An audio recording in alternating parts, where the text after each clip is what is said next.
But more interestingly, Allah didn't just compare this life to lahu, He also compared it to la'ib, to sport, to games, to a match. That's a really interesting comparison, because a match is about competition. You're trying to defeat an opponent. You're literally inside of that square. If it's a basketball court or it's a football field, right, or it's a soccer field or something, you're at war with your opponent for those 90 minutes or for those 4 quarters. Or for that, in that time, the only focus you have is, I have to defeat this enemy. That's all we have to do. We have to crush this enemy, right? So our life is actually filled with a number of matches. You have a challenge in front of you and you're going at it. You're focused on it. And while that match is happening, nothing else matters. This is all that matters.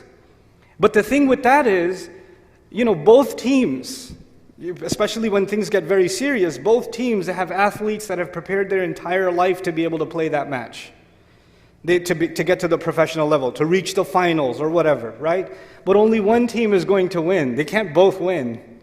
So all of that work is going to look like it was completely gone to waste after all of that effort, because nobody's going to clap for you for great effort, thanks so much. They'll just put the camera on you because they want to see you cry.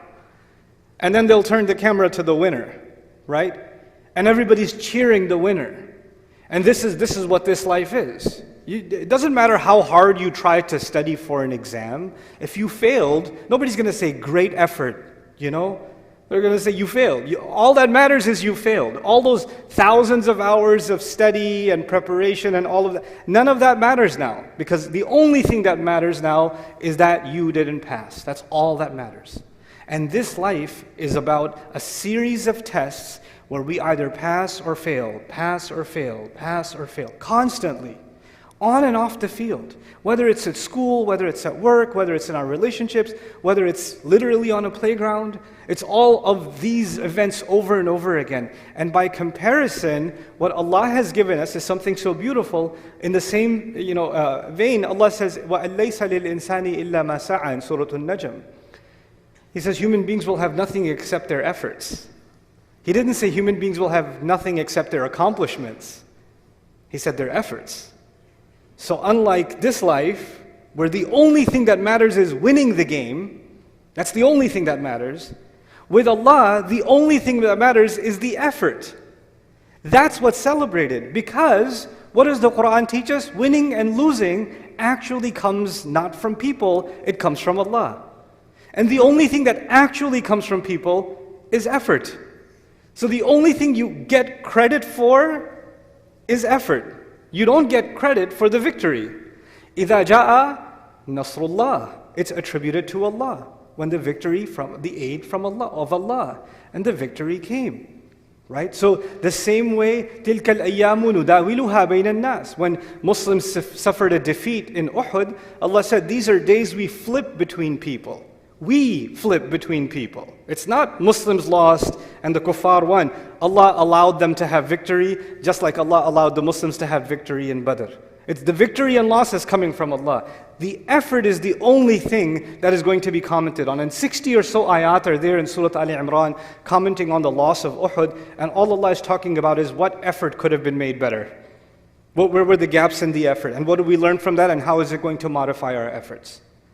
Another important thing about sports, and this analogy of the game, is that games are just another kind of entertainment. But you get so serious inside of a game. It's just, you just got a controller in your hand, and you're smashing some buttons, and there's a virtual thing that's responding to it. You're not dying. The boss is slicing away at you with his giant sword, but you're not the one who's dying.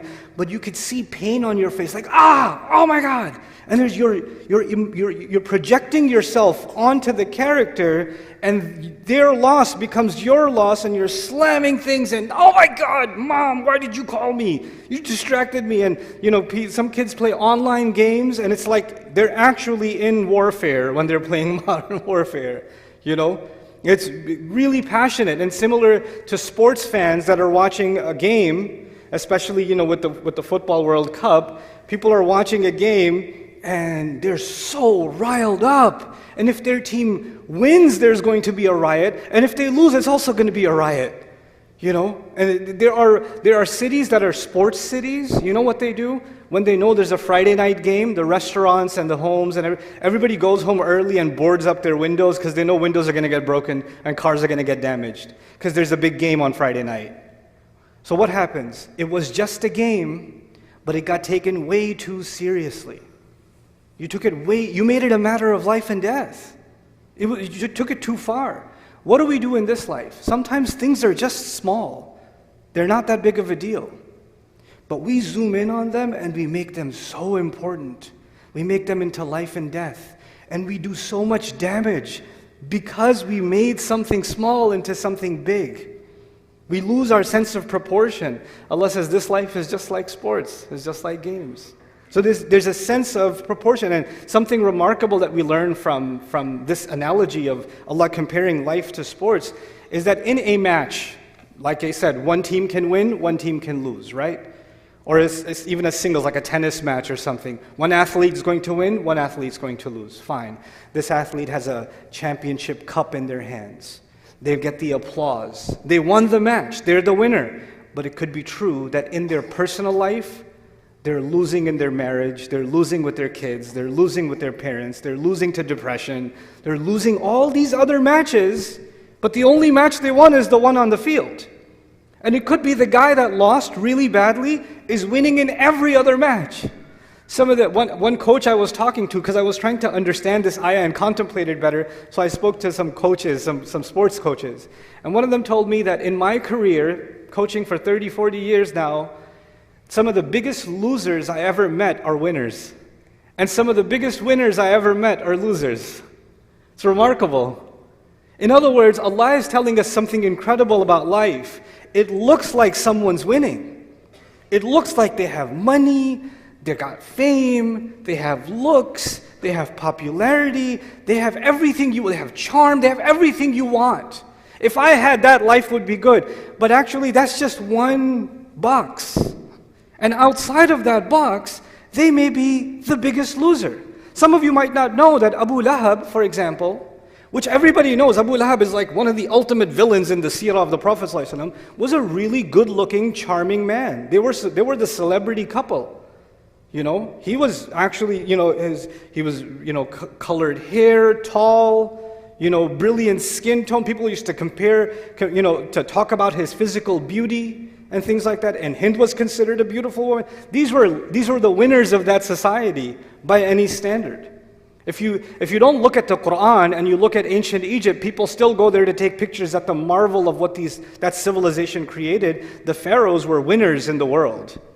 They left their mark on the world. And we know from Quran's point of view, they're some of the biggest losers in history, if not the biggest losers in history, right? So the idea is that that concept is still alive today. Just because someone is winning in one arena doesn't make them a winner. And just because you're losing in one arena doesn't make you a loser. That stamp doesn't stay on you. And if you look at real athletes, after they lose a game, they don't call themselves a loser. They're like, I'm going to train harder next year and I'm going to come back again. And I'm going to come back again. Meaning a loss to them is just learning. That's all it is. I learned what we did wrong. They analyze. Because if athletes, the ones that do play sports, if they started listening to the commentaries of their fans, they listen to everybody's criticism and commentary. And if they took that defeat to heart, they would not be athletes anymore. You can't. It's not just about physical toughness. You have to have a mental toughness to be able to be good at something. In this life, Allah created this requirement of sabr. If you're going to do anything in life, you have to be ready for mostly defeat. Mostly we're going to lose. And there are going to be pockets of victory. You can't win every time. In fact, you can't win most of the time. Most of the battles in our life are challenges. لَقَدْ خَلَقْنَا الْإِنسَانَ فِي كَبَدٍ. An overwhelming burden did Allah create the human being.